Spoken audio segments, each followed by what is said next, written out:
is hour number 2. That's drive time right here on the show that shakes the Southland. Clemson Sports Talk. Lawton Swan hanging out with you. And on a Tuesday, you know what that means. Our good buddy Mike Yuva from GamecockCentral.com joins us. Yes, you are hearing that correct. From GamecockCentral.com, because we peek over the fence and we talk about the Gamecocks here on Tuesdays. Mike, what's up, big guy? Doing good, Swanee. Been able to sleep a little bit with this freaking transfer portal, but it's certainly going to be chaotic, as Clemson fans are finding out today for these next couple weeks. So just throw that in there in the middle of early signing day in just 15 days. Yeah, it's a wild time, and certainly we can talk about that. But I got to get your take out of the gates on the College Football Playoff Committee and the decision to put Alabama in over Florida State. It's unprecedented in that we've never had an undefeated Power 5 champion be left out of the college football playoff. What were your thoughts when that took place on Sunday? I'm sure everyone's just been on edge waiting to hear what Mike Yuba has to say about this. I think, look, the reality is you had 6 teams that really could have made the tournament this year, could have made the playoff, right? Georgia, the way that they were able to play, not just this year, but going back to last year, even though that's not factored in, they've been the number 1 team for the last 2+ years. And then they lose in the conference championship by 3 points and they move down 5 spots.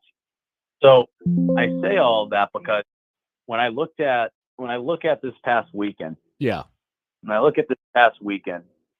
I had a feeling that you were going to see something chaotic, simply because it's difficult. And I know people are going to say it's SEC bias, it's Alabama bias. I just find it difficult to keep out the team that had 1 loss and beat the number 1 team in the country to win the conference title. And unfortunately for Florida State, we talk about the style points matter. They do, unfortunately. You know, this is a sport that we've been told our whole lives it's about going out there and playing between the white lines, and it is. But at the same point too, when you look at the criteria for the college football playoff and some of the fine prints, if you will, right? Some of the things that will get impacted if a player gets hurt. I'm not saying if it's right or wrong. Yeah. You know, it makes sense why Florida State was left out. I mean, the bottom line is Florida State went out there and they did everything that they could have. And honestly, and this really hasn't been brought up, Swanee, I don't know if they would have made it even if their quarterback didn't get hurt. If the quarterback didn't get hurt, and simply because, I mean, I think that played the big reason why, but simply because I think we'd still be having a lot of these conversations. Now, would Florida State have got in if he didn't get hurt? There's a better case to be made, but I just think for whatever reason, with just the way the matchups matched, I don't know. The whole thing is maddening to me. I feel bad for Florida State. I feel bad for the seniors more than anyone. Right. We can sit here and talk about, okay, there's going to be a 12-team playoff next year, but that doesn't make any of those players feel better about the situation. Certainly not for this year. No, you're absolutely right. I mean, the thing for me, and I'll pose this because I brought this up in hour number 1. If we pretend, Mike, that Georgia wins that game, okay, and Alabama's now got 2 losses, and the argument comes down to Florida State and Texas, and Florida State's an undefeated conference champion, I think they likely would get in. And if that happens, the thing that I would say is that the reality is it's the exact same Florida State team that we're talking about right now, and it's the exact same Alabama team. The only difference would be that Alabama would have a second loss. It doesn't change the personnel. It doesn't change who's healthy. It doesn't change any of that. But all of a sudden in that scenario, I think most people would go, yeah, that makes sense to put Florida State in. Yeah. And it's the same teams, right? I mean, there's nothing different. The thing is, and this is why you haven't heard me mention like strength of schedule and all that, because we can sit here and we can nitpick certain things. Now, there's no question when you look at the strength of schedule And when you look at the quality of, of wins, right? Yeah. Like there's certain things that we can look at and we can make an argument for. And I think that's the part that is probably even more frustrating to Florida State fans and probably just people that wanted to see an ACC team in there. We can sit here and we can nitpick certain things. And I know that's what the committee's responsible to do, right? They're trying to go down everything. And I think the frustrating part of it all is again, going back to what I mentioned, we're told that when you're playing football, what only matters is what takes place in between the white lines. And I think the frustrating part, if you're a Florida State fan, if you're an ACC fan, is I look at a situation like the Oregon and Washington game from this past weekend, right? Or you can look at some of the other games that took place, Georgia and Alabama, for example. I mean, there were teams that were favored. I mean, if we talk about the eye test, which I think the eye test is important, but I think it's not as important as some people want to make it out to be. And the reason why I say that is, and I know I probably sound like I'm talking in circles, is you look at what took place this weekend. Well, the eye test would tell us, oh, yeah, Oregon lost to Washington earlier in the year, but this is a better Oregon team now. They'll beat them. Well, what happened? Washington won. Oh, Georgia, they're starting to play some really good football at the right time. Yeah, Bama's looking better, but the eye test would tell us that Alabama, they barely squeaked out one last week. Georgia's a much better team. What happened? Alabama won. So that's why it's tough when we talk about the eye test, simply because it goes back to the fact that when it comes to football, especially when we're talking about these teams, right? It's not like it's college basketball and we're talking about a Cinderella team. No, we're talking about some freaking good teams here. We're talking about some really freaking good teams. So I think there's certain things that we can sit and look at and say, okay, statistically this, eye test that. We can go through and just, but at the end of the day, there was going to be a team that was going to be left out. It's just the fact that they were undefeated, a Power 5 school, I think is what it comes down to when it comes to the frustration part for many people. Mike Uva again on Twitter at Mike_UVA, GamecockCentral.com is the website. And then I guess from there, Mike, when you look at it, the last thing on Florida State not being in that I would say, I think that a matchup for Florida State against Michigan would be a really good game. Like, I think defensively, Florida State could keep the Noles in that game. That's the other problem I had. I think there's some teams that would certainly beat this Florida State team pretty badly. Matter of fact, Alabama might have been one of those, but that would have been the case if they put the Noles in against Michigan. Do you think they could have stood up with against the Wolverines? That defense was fun to watch. I think it would be one of those games where Michigan would have been able to, pull away simply because I think they are the better team. And I don't think they would have been able to keep up with them offensively. Not saying that Michigan's going to be going out there scoring 50 points, but I think at some point, you're going to need some offense. And I think it would have been difficult for them to go out there and do that against that Michigan defense. So I think it would have been fun for the first quarter. But, it's going to be one of those games that we can only play out in our head. We're never going to have a chance to see it. Again, he's on Twitter at Mike_UVA. All right, let's turn our attention to the transfer portal. I know for Clemson Tiger fans, it's been a couple of eventful days thus far with the portal officially opening yesterday. What are some of the big names, or who are some of the big names, Mike, coming out of Columbia that have decided to take a look elsewhere? Well, I think you start with Juice Wells and just the whole saga and how that ended with him officially turning in his paperwork on Monday and entering the portal. So it starts with him, and then it goes to Mitch Jeter, the starting place kicker, who I don't think he missed the kick during his career at South Carolina.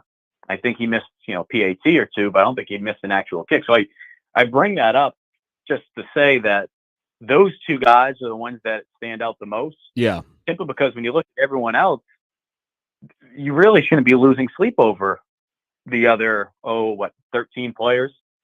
So I bring it up because, and as Tiger fans are learning today, and the reality is everyone's going to be losing something. I mean, that's just the world that we live in. Now, you look at the 4 teams that are in the college football playoff. Those numbers will pick up once the season ends.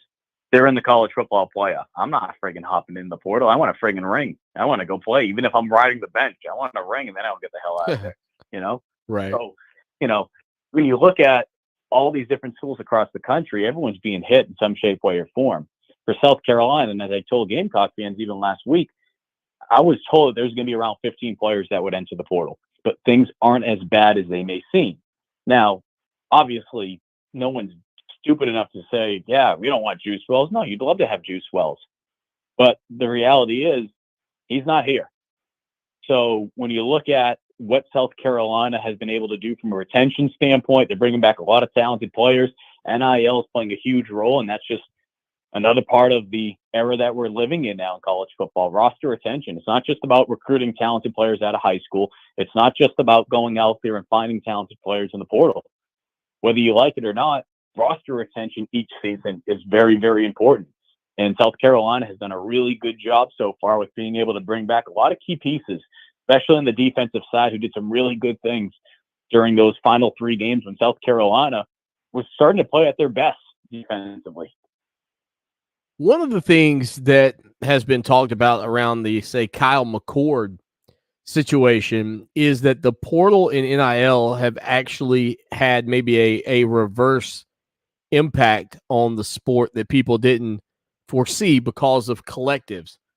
And there's speculation that McCord was essentially shown the door by virtue of saying, look, Kyle, you're welcome to stay, but there's not going to be any collective money coming in for you.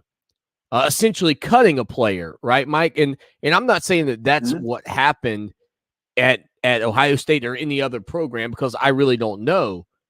But I got to admit, I wouldn't put it past coaches to do something like that if a player's not panning out. What are your thoughts on that aspect of what may exist with the portal?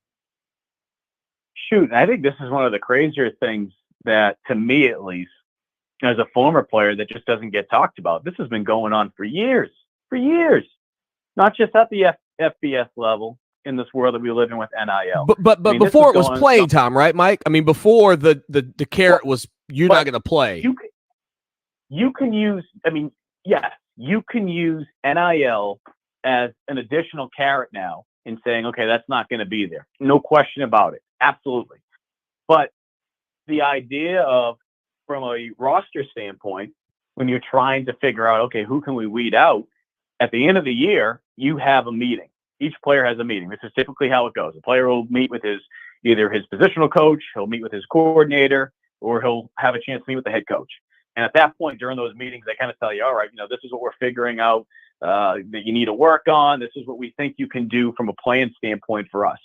And sometimes, and maybe it's happening now more than ever, because like you said, you have an additional carrot out there. Hey, the collectives are also having meetings with these players, and they're saying, hey, yeah, the NIL money's not going to be there for you. And then you also have coaches telling these players, you can come back, you'll still have your scholarship, but can't promise you any playing time. So you're doing basically what you can to get some of these players out there. And that's not, I'm sure that's happening to some degree at Clemson, to some degree at South Carolina, but I'm sure it's happening everywhere across the country, simply because with so much change going on with the portal and trying to manage scholarships, you have to find ways to do that. And if people think, man, that's not right, man, what happened to loyalty? Go look at what's going on right now in college football. Clemson fans, look what happened today with your defensive back room. Gamecock fans, they've known it. Go ask how they feel about Juice Wells. There's no such thing as loyalty anymore. And I'm not saying that, it's right or wrong, but if you're upset about it, sorry. No one cares if you want to go out there and act like your Mother Teresa and say, okay, you know what, I have an issue with this. Because guess what? If you go out there and you do that, there's going to be another team that's going to take advantage of doing things this way, because it's just the reality of it. This is where we are right now in college football, whether you like it or not. You know what's funny? I mentioned this earlier in the show. Amari Rodgers, the former Clemson Tiger wide receiver. I'm sure you remember Amari from covering him when Clemson was making their runs to the national championship. He put out a tweet earlier today that said that he was glad that he was done and out of college before the transfer portal and NIL money stuff took off. But I think most players, Mike, wanted it, obviously. And I think Amari Rodgers, the guy who's fortunate enough to make it to the NFL, looks at what's going on and things like you just said, there's no loyalty anymore. And what does that do, right? Because Juice Wells, this will be his third school, wherever he ends up. And, I saw some people talking about, where does he go back to be celebrated? Where is he known as one of the, the greats of whatever school? And I'll say this real quick about the Juice Wells situation. Yes, did NIL play a part as far as why he wasn't going to come back? Yes, it plays a role. But being told and having a ballpark number on what he was being paid last year and what they were going to pay him this year, NIL wasn't the issue. The real issue was it was going to take Juice swallowing his pride, because towards the end of the season, he got some really bad advice from part of his camp that told him just to sit out and don't worry about things and just get healthy and all that kind of stuff. And while he was medically cleared to get back out there on the field, as you can imagine, South Carolina coaches, they want to make sure they're going to a bowl game. And they have an opportunity if they can beat Clemson. And as we saw, the defense did exactly what they needed to do. They needed just maybe one or two more explosive plays, and Juice could have provided that. So there were a lot of relationships in that building that were damaged towards the end of the season. And I think more than anything, outside of just the obvious, which is NIL, even if Juice was like happy with the money, which I think he was going to be based on the number that I was given, it was going to take more than that. It was going to take Juice swallowing his pride and just going back in that building and trying to be able to repair some of those damages with those relationships. And it felt like, from the coaching staff standpoint and some of the players, some of that was starting to, some of those things were starting to heal. But as we all saw, Juice is entering the portal, so things are done with. Having said that, back to your point, I mean, the point being is, when you look at some of these players, I don't blame them. I don't blame them when they say, the former players, I wouldn't want to be part of it, because yes, it's great if you can get some money, but at the same time too, it's an added headache. It's an added hurdle that you have to deal with in the locker room, right? You have to deal with guys going out there who you don't know necessarily if they really give a crap about you, right? We talk about, the man on the left of you, the man on the right, like those are your brothers. They really care about you. Yeah. Right? Do they really care about you? So I think, to me, and I tell people this, having the chance to play college football, I don't care what level it is. It was one of the greatest things that I ever experienced. I don't care what level it is. You go to Division I, I mean, it's a business. This is why Marcus Lattimore a couple of years ago told me he didn't want to work in South Carolina anymore. Now, this is pre-NIL really starting to take off, but it's a business. So now you add this in there, and it's not a South Carolina thing. It's anything. This is why he's doing D3 football. It's turned things into a place that is very difficult for coaches and players to get behind consistently year in and year out, because there's going to be so much turnover. There's going to be added hurdles that you have to face. So I think at some point things will start to level out, because it's like anything in life, this will become the new norm, will become what we're used to. But I think for right now, it's causing a lot of headaches. It's causing a lot of added challenges that coaches have never had to face before in years past, but as well as the players, and having to adjust to them as well. Yeah, no doubt. Listen, keep up with everything Mike's doing over on GamecockCentral.com and on Twitter at Mike_UVA. Mike, buddy, always appreciate you.